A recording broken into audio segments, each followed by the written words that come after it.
ನಾವೆಲ್ಲ ಏನು ಮಾಡ್ತಾ ಇದ್ದೀವಿ ಅಂದರೆ ನಮ್ಮ ಶಾಲೆಯಲ್ಲಿ ಗಿಡಗಳನ್ನು ನೇತ್ರವನ್ನ ಮತ್ತು ನಮ್ಮ ಪರಿಸರವನ್ನು ಚೆನ್ನಾಗಿಡಬೇಕು. ಪರಿಸರ ಚೆನ್ನಾಗಿದ್ರೆ ನಾವೆಲ್ಲ ಚೆನ್ನಾಗಿರ್ತೀವಿ ತಾನೇ. ಪರಿಸರ ಮಾಲಿನ್ಯ ಆಯ್ತು ಅಂದರೆ ಬರೀ ಮನುಷ್ಯರಲ್ಲ, ಎಲ್ಲ ಜೀವ ಸಂಕುಲಗಳಿಗೆ ಏನಾಗ್ತದೆ, ತೊಂದರೆ ಆಗ್ತದೆ. ಹಾಗಾಗಿ ಬರೀ ಶಾಲೆಯಲ್ಲಿ ಅಷ್ಟೇ ಅಲ್ಲ, ನಿಮ್ಮ ಮನೆ ಹತ್ರ, ನಿಮ್ಮ ಗ್ರಾಮದಲ್ಲಿ ಆಗಿರ್ಬೋದು, ನಿಮ್ಮ ಹೊಲಗಳಲ್ಲಿ ಆಗಿರ್ಬೋದು, ಜಮೀನುಗಳಲ್ಲಿ ಎಲ್ಲೂ ಸಹ ಆದಷ್ಟು ಮರಗಳನ್ನು ಕಡಿಕೂಡ್ದು. ಯಾರಾದರೂ ನಿಮ್ಮ ತಂದೆ ತಾಯಿಗಳಾಗಿರ್ಬೋದು, ನಿಮ್ಮ ಅಜ್ಜ ಅಜ್ಜಿ ಆಗಿರ್ಬೋದು, ನಿಮ್ಮ ಮನೆ ಸುತ್ತಮುತ್ತ ಅವರಿಗೆ ಅಷ್ಟೊಂದು ಓದಿರಲ್ಲ, ಶಾಲೆ ಅವ್ರಿಗೆ ಗೊತ್ತಿರಲ್ಲ, ನಮ್ಮ ಮರ ನಾವು ಕಡಿತಿದ್ದೀವಿ ಅಂತಂದೇಳಿ ಹೇಳ್ತಾರೆ. ಅಂಥ ಸಂದರ್ಭದಲ್ಲಿ ನೀವು ಮರ ಕಡಿಯೋದ್ರಿಂದ ಏನೇನು ಅನಾನುಕೂಲಗಳಾಗ್ತವೆ ಅಂತಂದು ನಮ್ಮ ಶಾಲೆಗಳಲ್ಲಿ ಪಾಠಗಳಲ್ಲೆಲ್ಲ ಹೇಳಿದ್ವಿ ತಾನೇ, ವಿಜ್ಞಾನದಲ್ಲಿ, ಪರಿಸರ ಅಧ್ಯಯನದಲ್ಲೆಲ್ಲ. ಅದನ್ನು ಅವ್ರಿಗೆ ತಿಳಿಸಿ ಹೇಳ್ಬೇಕು. ಒಂದು ಮರ ಕಡಿಯೋದ್ರಿಂದ ಎಷ್ಟೆಲ್ಲ ಅನಾನುಕೂಲಗಳಾಗ್ತವೆ, ಎಷ್ಟೆಲ್ಲ ಪರಿಸರದ ಮೇಲೆ ಪ್ರಭಾವ ಆಗ್ತದೆ ಅಂತ ಅವ್ರಿಗೆ ತಿಳಿ ಹೇಳಿ ಮರ ಕಡಿಯೋದನ್ನ ತಪ್ಪಿಸ್ಬೇಕು. ಮಾಡ್ತಿರಲ್ಲ ಈ ಕೆಲಸ ಎಲ್ಲರೂ?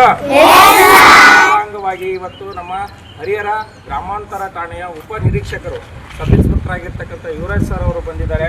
ಸೊ ಇವತ್ತು ನಮ್ಮ ಶಾಲೆಯಲ್ಲಿ ಅವರು ಮತ್ತು ಅವರ ಸಿಬ್ಬಂದಿ, ಅವರು ಠಾಣಾ ಸಿಬ್ಬಂದಿ ಅವರು ಏನು ಮಾಡಿದ್ದಾರೆ ಅಂದರೆ ಗಿಡ ನೆಟ್ಬಿಟ್ಟು ಇವತ್ತು ಪರಿಸರ ದಿನಾಚರಣೆಯನ್ನು ನಮ್ಮ ಶಾಲೆಯಲ್ಲಿ ಆಚರಣೆ ಮಾಡಿದ್ದಾರೆ. ಹಾಗಾಗಿ ನಮ್ಮ ಶಾಲೆಯ SDMC ವತಿಯಿಂದ ಮತ್ತು ಮುಖ್ಯ ಶಿಕ್ಷಕರು, ಎಲ್ಲ ಶಿಕ್ಷಕರೊಂದವರು, SDMCಯ ಸದಸ್ಯರು ಮತ್ತು ಎಲ್ಲ ಮಕ್ಕಳ ಪರವಾಗಿ ಅವ್ರಿಗೊಂದು ಚಪ್ಪಾಳೆಯ ಮೂಲಕ ಧನ್ಯವಾದಗಳನ್ನು.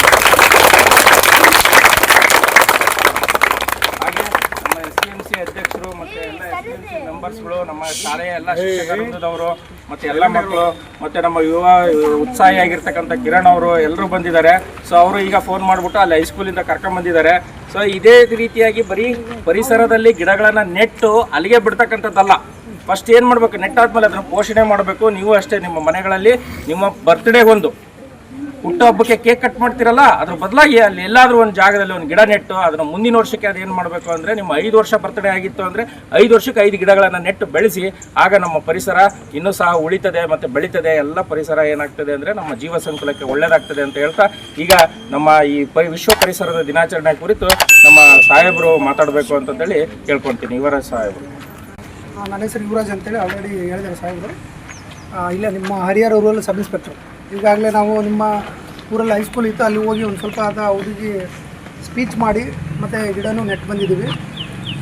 ನಿಮಗೂ ಕೂಡ ಎಲ್ಲರಿಗೂ, ಎಲ್ಲ ಶಿಕ್ಷಕವೃಂದಕ್ಕೂ ಮತ್ತು ನಮ್ಮ ಮುದ್ದು ಮಕ್ಕಳಿಗೂ ವಿಶ್ವ ಪರಿಸರ ದಿನಾಚರಣೆಯ ಶುಭಾಶಯಗಳು ಕೋರ್ತೀನಿ.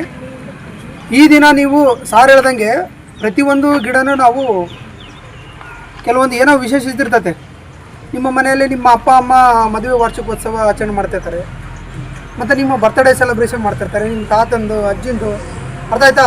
ಎಲ್ಲರದು ಬರ್ತ್ಡೇ ಸೆಲೆಬ್ರೇಷನ್ ಮಾಡಬೇಕಾದ್ರೆ ನಾವು ಫಾರಿನ್ ಕಲ್ಚರ್ ಮಾಡ್ತಾಯಿದ್ವಿ. ಎಲ್ಲರೂ ಕೇಕ್ ಕಟ್ ಮಾಡೋದೆಲ್ಲ ನಮ್ಮಲ್ಲಿ ಇದ್ದಿಲ್ಲ ಅವಾಗೆಲ್ಲ, ಎಲ್ಲ ಫಾರಿನ್ ಕಲ್ಚರ್ ಅದು. ಆದರೂ ಮಾಡ್ತೀವಿ, ಅನಿವಾರ್ಯ, ಏನು ಮಾಡಬೇಕು, ನಾನು ಮಾಡ್ತೀನಿ.